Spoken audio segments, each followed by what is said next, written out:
Senja menjelang, langit Desa Ajung, Kecamatan Kalisat, Kabupaten Jember, Jawa Timur, diselimuti semburat oranye yang temaram. Angin dari arah barat berembus pelan, menggerakkan dedaunan jati dan kelapa yang tumbuh liar di belakang rumah Kromo Yudo.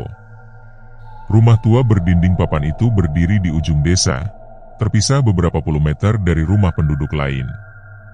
Kayu-kayu kropos yang menjadi tiangnya sudah lapuk, sebagian diganjal batu dan bata agar tidak rubuh. Di serambinya, Kromo duduk diam dengan tangan memegang sebuah cangkir kopi yang sudah dingin. Di usianya yang menginjak 60 tahun, tubuhnya masih tampak tegap meski keriput mulai menguasai wajah dan tangannya. Sorot matanya menyimpan banyak cerita. Sebagian kelam, sebagian getir, dan sebagian penuh penyesalan. Tapi satu hal yang pasti, ia sudah meninggalkan dunia gelap yang digeluti sejak remaja. Sudah 7 tahun sejak terakhir kali, ia membaca mantra dalam bahasa Jawa kuno, menyulut lilin hitam, dan meletakkan boneka jerami berlumur darah ayam cemani di atas altar batu.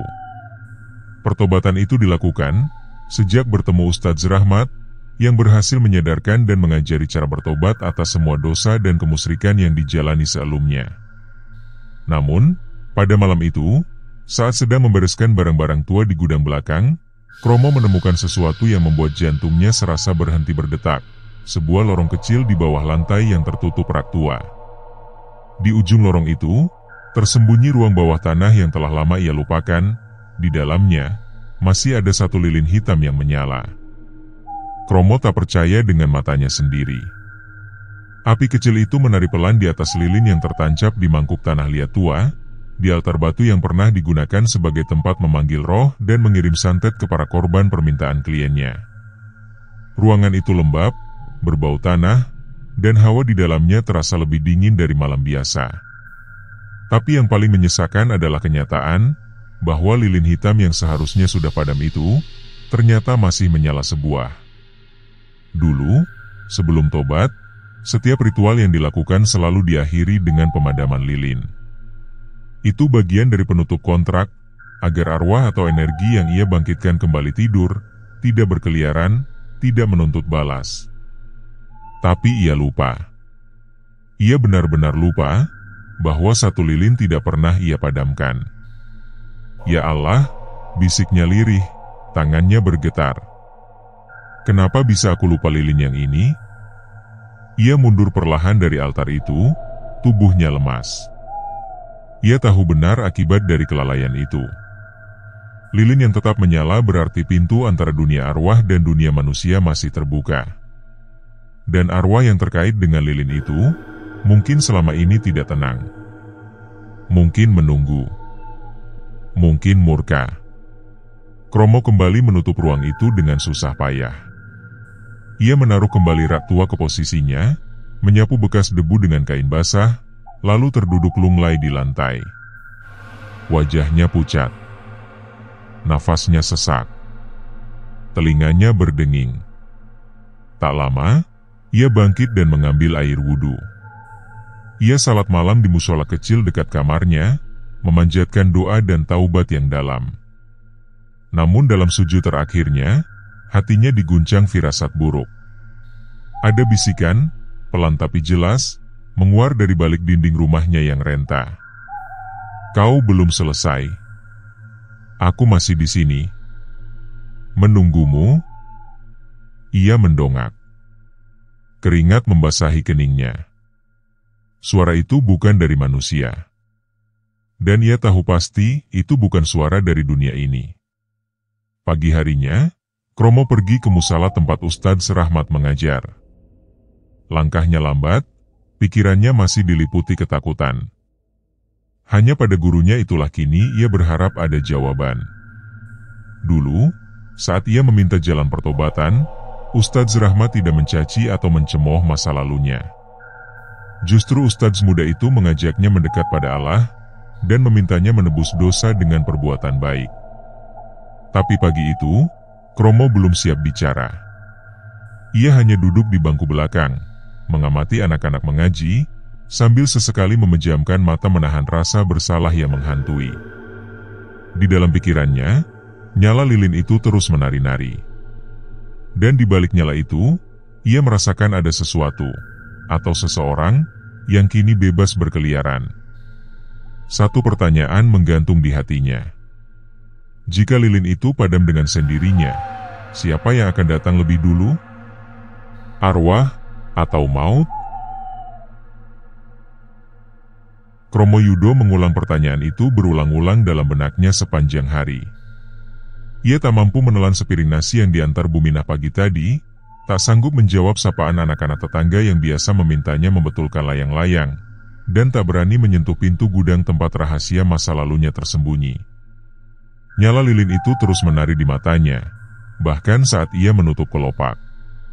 Dan pada malam yang sama, ketika jam dinding berdentang 3 kali, tanda pukul 11 malam, suara angin mendesing bagai jeritan. Kromo terbangun dari tidurnya oleh bunyi letupan kecil di bawah lantai, disusul keheningan yang sangat mencekam. Ia tahu lilin itu telah padam. Sejenak ia tak bergerak. Jantungnya berdetak keras seperti beduk. Suasana malam begitu sunyi, tapi kesunyian itu mengandung teror. Tidak seperti biasanya. Udara di sekeliling terasa berat, seolah menekan seluruh isi rumah.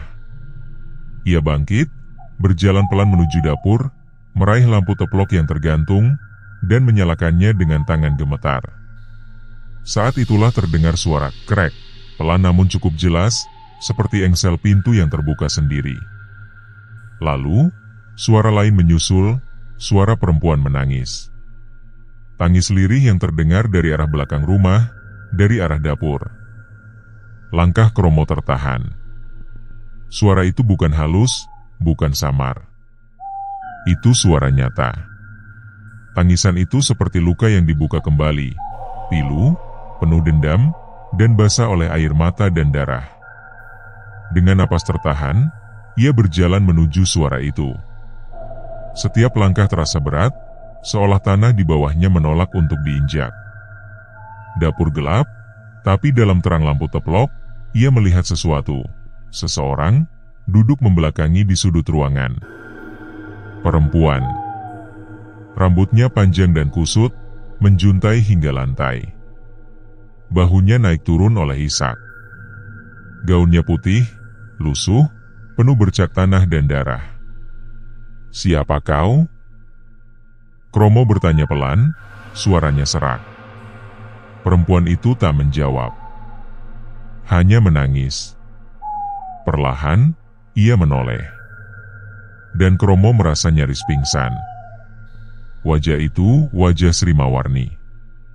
Separuh wajahnya remuk, mata kirinya tergelantung di luar rongga mata, pipinya koyak, darah hitam mengalir dari sudut bibirnya. Tapi ia tetap bisa bicara. Suaranya lemah, namun menusuk seperti duri.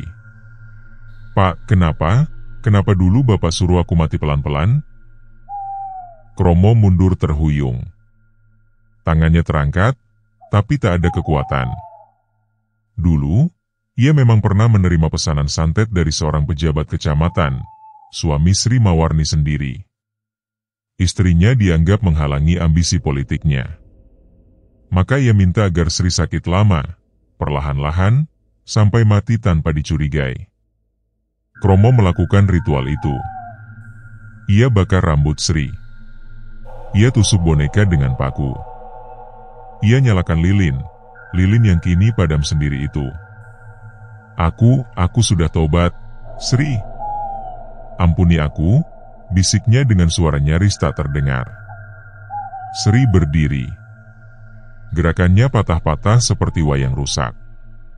Tubuhnya bergetar, dan mata yang masih utuh menatap tajam. "Lilin itu adalah jalanku. Selama 7 tahun aku terikat. Kini aku bebas. Dan aku berhak meminta bayaran. Jangan ambil nyawaku." Sri menggeleng. "Tidak harus nyawamu.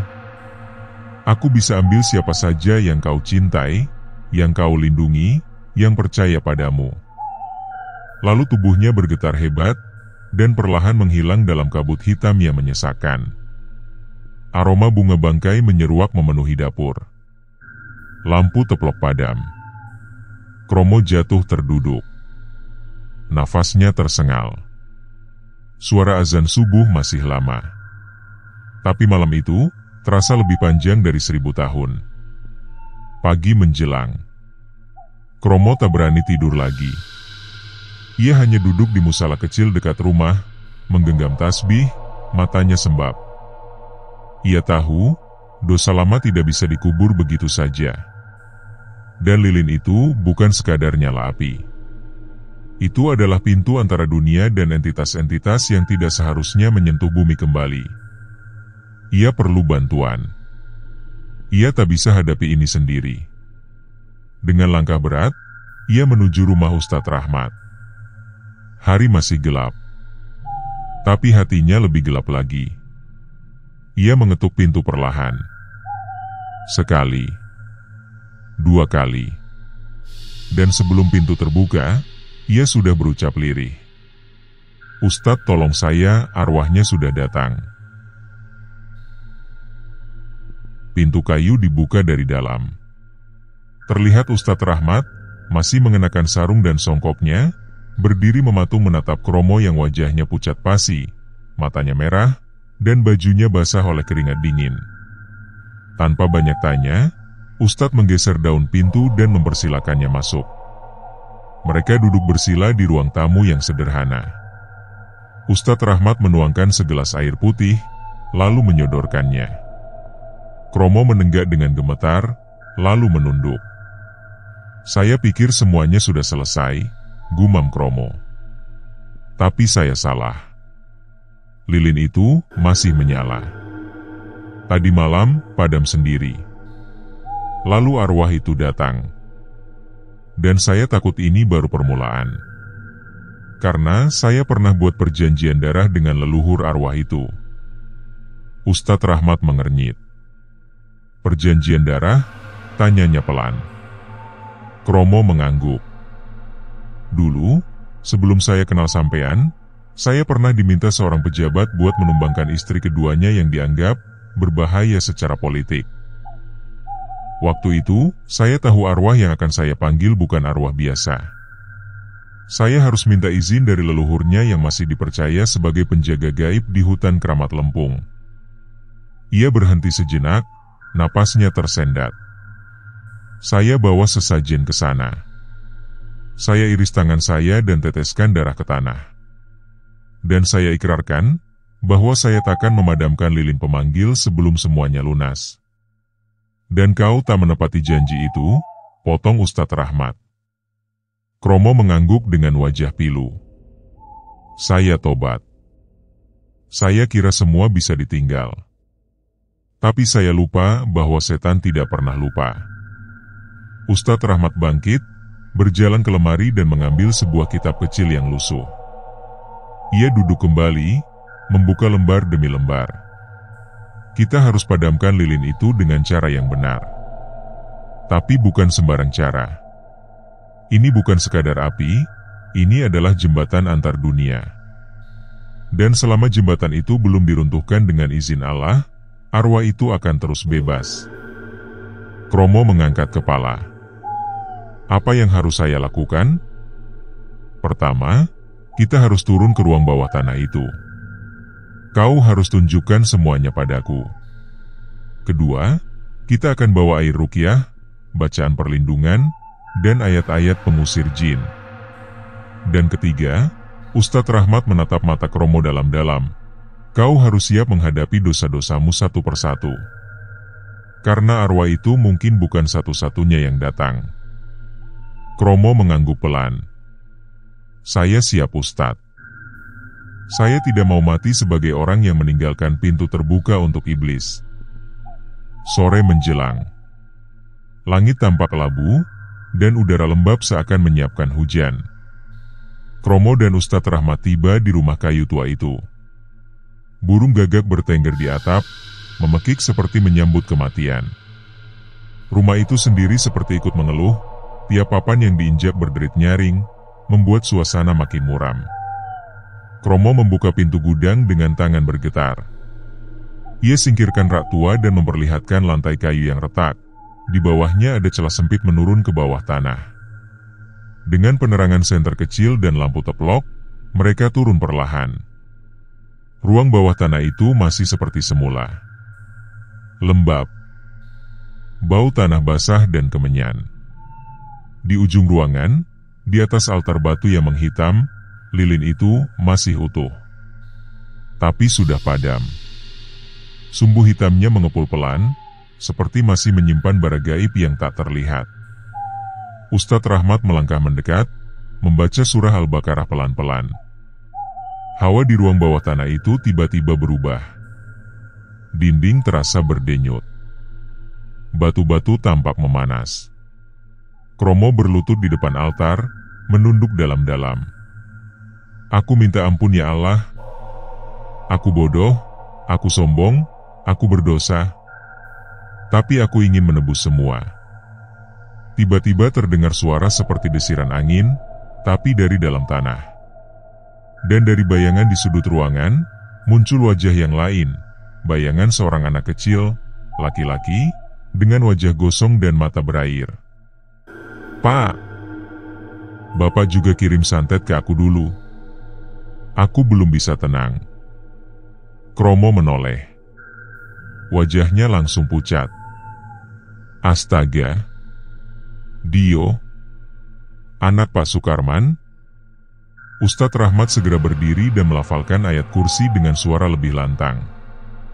Bayangan itu menciut, lalu lenyap. Kromo menunduk lagi. Saya kira hanya Sri, ternyata masih banyak. Ustadz Rahmat menepuk pundaknya. Kau tak hanya lupa satu lilin itu, Kromo. Kau lupa memadamkan semua dosa. Dan setiap lilin yang padam bukan dengan izin Allah, akan menagih ganti.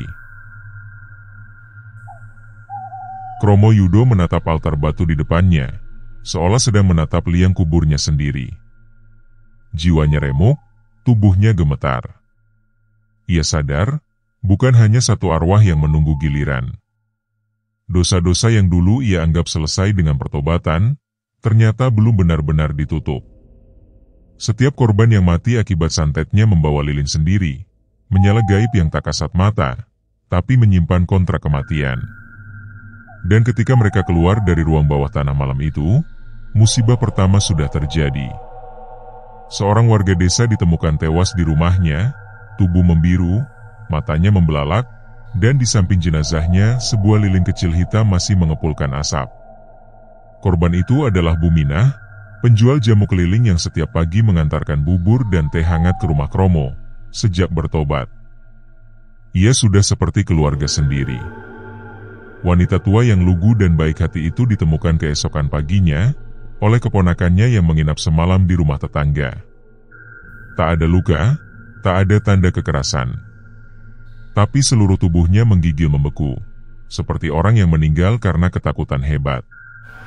Kromo berlari ke lokasi bersama warga yang geger. Ia menerobos pagar bambu, mendapati jasad Buminah telah ditutup jarek batik miliknya. Tapi yang membuatnya makin pucat, adalah bau kemenyan dan bunga kantil yang menguar dari dalam rumah. Aroma yang sangat ia kenal.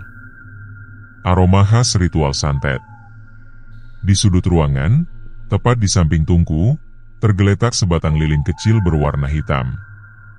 Sumbunya sudah mati, tapi lelehan lilinnya membentuk pola aneh di lantai tanah. Seperti angka. Seperti simbol.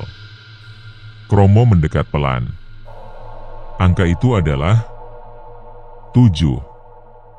Ustadz, gumamnya saat Ustadz Rahmat menyusul di belakang. Dulu aku buat 9 lilin. Tapi saat tobat, aku hanya padamkan 8. Yang satu itu yang kutemukan kemarin. Tapi kalau sekarang muncul angka 7, artinya apa? Ustadz Rahmat memandangi pola lelehan itu sejenak, lalu mengangguk pelan. Artinya, 7 korban lagi akan menyusul kalau kita tidak bertindak cepat. Malam harinya, Kromo dan Ustadz Rahmat kembali melakukan ruqyah di ruang bawah tanah. Kali ini, mereka membawa air yang sudah dibacakan ayat-ayat suci, garam, dan 7 cermin kecil. Setiap cermin diletakkan menghadap altar batu dari 4 sudut penjuru dan 3 titik tengah. Kromo duduk bersila di depan altar, memejamkan mata. Ia mulai menyebut nama-nama korban satu persatu, diiringi bacaan surah Yasin dari mulut Ustadz Rahmat yang bergema kuat. Sri Mawarni, Ranti Mardika, Tohari. Setiap nama disebut, nyala dari sudut ruang tampak bergetar. Seperti ada sesuatu yang menyeruak dari balik tembok. Tapi belum ada yang keluar. Belum ada yang padam. Sampai akhirnya, nyala dari cermin ketiga retak. Cermin itu retak sendiri dari tengah ke pinggir, seolah terkena hantaman gaib. Ustadz Rahmat menyudahi bacaannya. Mereka mulai tahu kita mencoba menutup jalur. Tapi jalur ini bukan hanya dari 1 lilin. Kau bilang dulu hanya 9 lilin, apakah kau yakin? Kromo tertunduk lama. Wajahnya penuh kebingungan. Waktu itu, aku dalam pengaruh amarah. Aku cuma ingat 9 lilin. Tapi, ada satu malam saat aku dalam amukan dendam, aku sempat bakar 1 lagi. Yang tak tercatat. Aku bahkan tak tahu siapa nama korban terakhir. Ustadz Rahmat menatapnya tajam. Itu lilin paling berbahaya. Lilin yang tidak bernama. Karena dosa yang tidak diakui, tak bisa diampuni. Dan arwah itu mungkin yang paling liar. Pukul 2 dini hari. Kromo belum bisa tidur. Ia duduk di serambi rumah, menggenggam tasbih, menatap langit yang gelap tanpa bintang. Uap dari tanah basah naik perlahan, membentuk kabut tipis di sekitar halaman. Tiba-tiba terdengar suara langkah di belakang rumah. Seperti orang berjalan pelan dengan kaki telanjang di atas tanah becek. Kromo berdiri. Siapa? Tanyanya. Tidak ada jawaban. Tapi suara itu terus bergerak, mendekat ke arah jendela dapur. Kromo menahan napas. Sebuah bayangan melintas cepat di balik kaca jendela. Dan sekejap kemudian, jendela pecah dengan suara menggelegar, dan dari dalam rumah, terdengar suara bayi menangis, diikuti suara perempuan tertawa menyeramkan. Tawa yang menakutkan. Kromo berlari ke musola kecil di dalam rumah, membangunkan Ustadz Rahmat yang menginap malam itu. Ustadz, arwahnya datang lagi. Tapi kali ini, bukan Sri, suara tawa perempuan lain dan suara bayi. Ustadz Rahmat membuka matanya pelan. Kita harus cepat. Karena setelah 1 korban, arwah lain akan merasa bebas. Mereka saling panggil. Mereka saling buka jalan. Malam belum berganti, tapi suasana terasa seolah mendekati kiamat kecil. Angin berhembus masuk dari sela-sela papan rumah tua, membawa serta aroma darah, tanah basah, dan bunga kantil yang menyengat. Kromo duduk bersimpuh di lantai musola, matanya tak berkedip. Suara tawa yang tadi ia dengar masih membekas di telinganya. Tawa perempuan. Dan tangis bayi. Seolah 2 dunia menari dalam satu pementasan gaib. Kita harus kembali ke ruang bawah tanah malam ini juga, kata Ustadz Rahmat. Karena jika 1 lagi korban jatuh sebelum lilin-lilin itu padam secara syariat, kau akan kehilangan semua yang pernah kau lindungi, bahkan dirimu sendiri. Kromo tak menjawab. Ia hanya berdiri, mengambil senter dan tasbih, dan mengangguk pelan. Kali ini, ia tidak akan lari. Tidak lagi. Setengah jam kemudian, mereka berdua berdiri di depan pintu gudang. Pintu kayu tua itu berderit pelan saat dibuka, seolah mengeluh karena dibangunkan terlalu sering. Rak tua kembali digeser, memperlihatkan celah sempit menuju bawah tanah. Kali ini, hawa dari dalam lebih pengap dari sebelumnya. Seperti rongga dada yang menyesak oleh ketakutan dan penyesalan. Mereka menyalakan senter dan turun perlahan. Langkah mereka menggema di tangga batu yang lembab, ditemani suara tetesan air dari langit-langit yang bocor. Begitu sampai di dasar ruangan, Kromo langsung tertegun. Lantai ruang bawah tanah itu berlumuran darah. Bukan darah kering, tapi darah segar, mengalir tipis dari celah-celah dinding, menggenangi sebagian lantai. Di tengah altar, semua lilin kini menyala kembali. 10 lilin. Bukan 9. Bukan 8. Tidak mungkin, gumam Kromo, suaranya nyaris tak terdengar. Aku hanya buat 9. Ustadz Rahmat mendekati altar dengan hati-hati. Api dari lilin-lilin itu bukan api biasa. Nyala mereka biru tua, menggeliat seperti lidah ular, dan mengeluarkan desi samar. Yang ke-10 itu bukan lilin yang kau buat, kata Ustadz Rahmat. Itu lilin yang ditiupkan oleh mereka. Arwah-arwah yang kau ciptakan, mereka membuat satu lilin lagi. Lilin balasan. Kromo terdiam, wajahnya memucat. Lilin untukku sendiri, tanyanya. Ustadz Rahmat mengangguk. Untuk mengakhiri rantai. Lilin yang menyala bukan karena niatmu, tapi karena dosa yang belum kau kenali. Lilin itu mengandung amarah mereka yang tidak disebut namanya. Tiba-tiba, salah satu lilin padam dengan suara puff. Kabut hitam langsung muncul dari titik itu, meliuk seperti ular raksasa yang mencari tubuh. Dari tengah kabut, muncul sosok. Sosok lelaki tua berpakaian lurik, kepalanya dibalut ikat kepala merah, kulitnya gelap legam, matanya putih polos. Kromo langsung roboh bersimpuh. Embah Rengganis, bisiknya. Guru santet pertamaku. Sosok itu tidak bicara. Hanya menatap dengan tatapan kosong yang menyakitkan. Kromo menggertakkan giginya. Kau juga salah satu lilin ini? Ustadz Rahmat menyela. Dosa bukan hanya dari korban, tapi dari guru yang kau duakan. Yang ilmunya kau buang tanpa pamit. Arwahnya terikat padamu karena kau cabik perjanjian tanpa menebusnya. Sosok Mbah Rengganis mulai mendekat, kakinya tak menyentuh lantai, melayang perlahan. Dari tubuhnya, darah menetes dan membentuk jejak simbol-simbol di lantai batu.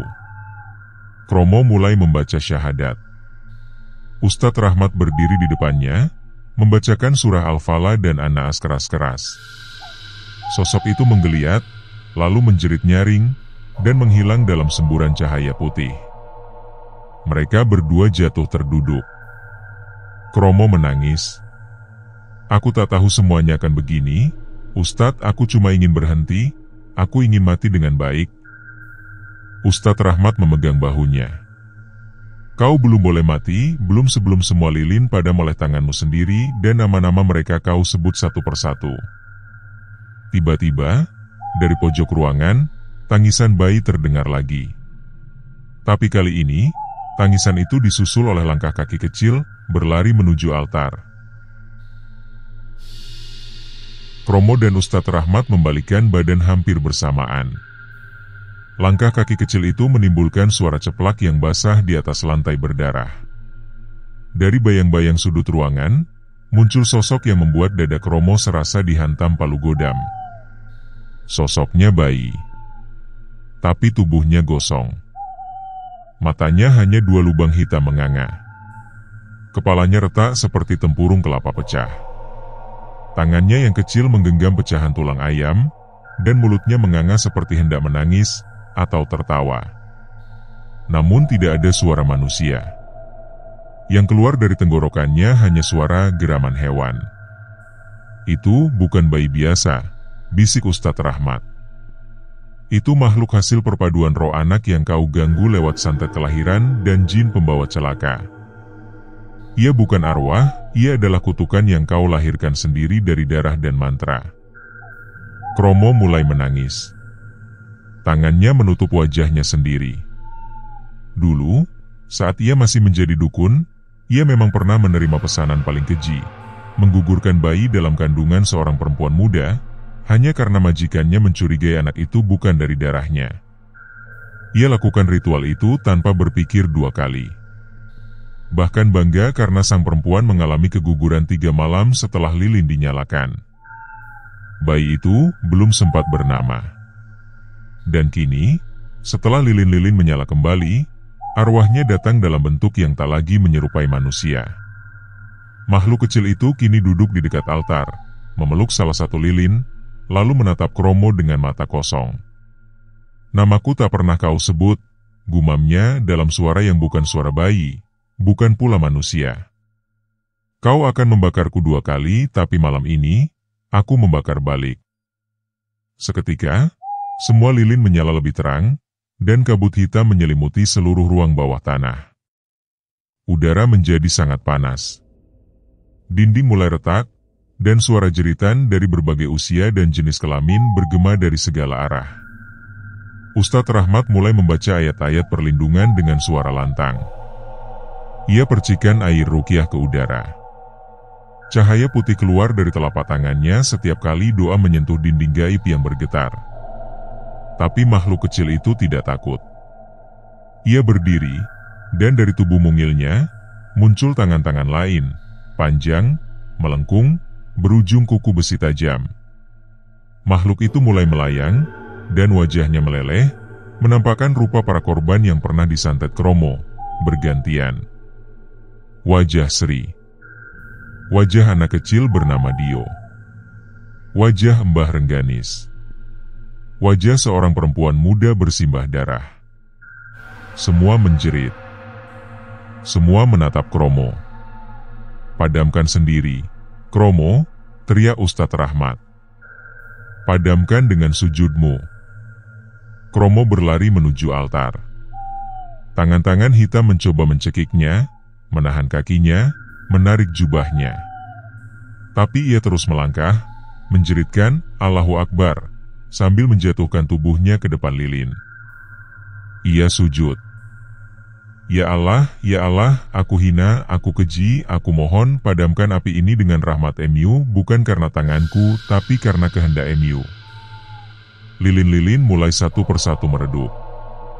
Angin besar berputar kencang di dalam ruangan sempit itu, menimbulkan pusaran yang menyedot kabut dan kegelapan.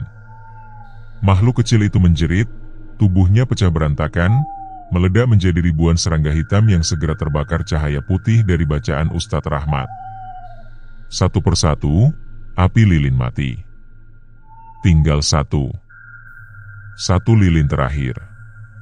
Kromo berdiri, tubuhnya luka di mana-mana, darah mengalir dari pelipisnya. Tapi matanya terang. Ia tatap lilin terakhir, lalu berbisik.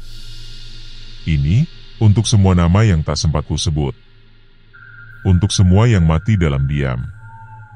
Maafkan aku." Dan saat ia tiup lilin itu, segalanya gelap. Tak ada suara. Tak ada bayangan. Kromo membuka mata di musala. Ustadz Rahmat duduk di sampingnya, menggenggam tangannya.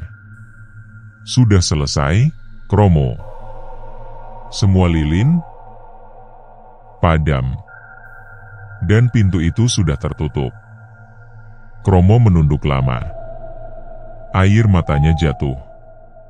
Tapi jauh di dalam ruang bawah tanah yang kini tertutup rapat oleh reruntuhan, terdengar suara sayup suara anak kecil. Bukan menangis, tapi menyanyi. "Lilin kecil, padamkan aku, gelap datang, waktumu habis." Nyanyian itu datang dari tempat yang sudah tertimbun batu, tanah, dan doa. Tapi bagi Kromo, suara itu tidak hanya terdengar oleh telinga, ia menyelinap ke dalam tulang, menusuk jiwa yang lelah. Di antara rasa lega karena ritual telah selesai, ada luka kecil yang belum bisa ia jahit. Karena ia tahu masih ada satu nyawa yang belum dikenali. Dan saat malam kembali turun, dan suara jangkrik tak terdengar, Kromo tahu bahwa lilin terakhir belum benar-benar padam. Yang pada mungkin nyalanya, tapi tidak ingatan dosa yang disangkalnya. Sejak pertarungan itu, Kromo tak pernah tidur nyenyak. Setiap kali terlelap, ia bermimpi tentang ruang bawah tanah. Tapi kali ini ruang itu berbeda. Garing. Bersih. Tapi di tengah altar, selalu ada satu bayi kecil, tak menangis, tak tertawa, hanya menatapnya tanpa kelopak mata. Dan setiap kali mimpi itu hadir, satu baris nyanyian mengikutinya. Lilin kecil, padamkan aku. Ia berkonsultasi lagi dengan Ustadz Rahmat. Namun sang Ustadz kini hanya bisa menjawab dengan pandangan yang berat. Bisa jadi, bukan arwah orang lain yang kau hadapi, tapi bagian dari dirimu sendiri. Dosa yang kau kubur terlalu dalam. Bahkan kau tak tahu itu ada. Kromo menggigit bibirnya. Ia kembali merenungi masa lalu, menelusuri lembaran paling kelam dari perjalanan santetnya. Hingga akhirnya ia teringat sesuatu yang selama ini ia abaikan. Dulu, sebelum menjadi dukun untuk pesanan, sebelum menerima bayaran dari orang-orang iri dan dengki, Kromo sempat menguji ilmunya sendiri. Ilmu pertama yang ia uji, bukan kepada orang, tapi kepada seekor anak kucing kecil milik ibunya, yang sangat ia benci karena sering mengganggu altar. Ia kutuk kucing itu menggunakan mantra ringan, niatnya hanya untuk membuatnya tak kembali ke rumah. Tapi si kucing justru ditemukan mati dengan posisi leher patah, mata terbelalak, dan bau lilin gosong memenuhi ruang dapur. Kucing kecil itu ia kubur di belakang rumah tanpa doa. Ia bahkan tak pernah mengaku kepada siapapun. Ia anggap itu tidak penting. Tapi hari ini, setelah semua arwah pergi, yang tersisa adalah nyawa pertama yang ia jadikan korban, tanpa nama, tanpa tujuan, dan tanpa permisi. Bayi yang terus bernyanyi dalam mimpiku, bisik Kromo lirih. Itu bukan anak manusia. Itu hewan kecil yang mati, karena kesombonganku yang kusepelekan karena ia bukan manusia. Malam itu, Kromo menggali kembali tanah di belakang rumah lamanya. Dengan senter di tangan dan gemetar di lutut, ia menemukan tanah yang masih berbeda warnanya, meski sudah puluhan tahun. Ia menggali perlahan dan di kedalaman sekitar 2 hasta, ia menemukan tulang kecil dan serpihan kerah kalung kucing. Air matanya tumpah. Tangannya gemetar saat mengangkat tulang-tulang itu. Ia letakkan di atas daun pisang, dan membacakan doa permohonan ampun dengan suara tercekat. Aku tak tahu bahwa kau nyawa pertama yang kupadamkan tanpa sadar. Maafkan aku. Angin mendadak berhembus lembut. Di kejauhan, bulan purnama tertutup awan, dan suara jangkrik kembali terdengar pelan tapi teratur. Dan di dalam kepalanya, nyanyian itu tak lagi terdengar. Di ruang bawah tanah, meski tak lagi ada, sebatang lilin hitam meleleh sendiri dan padam tanpa suara. Tak ada jeritan. Tak ada kabut. Hanya kesunyian.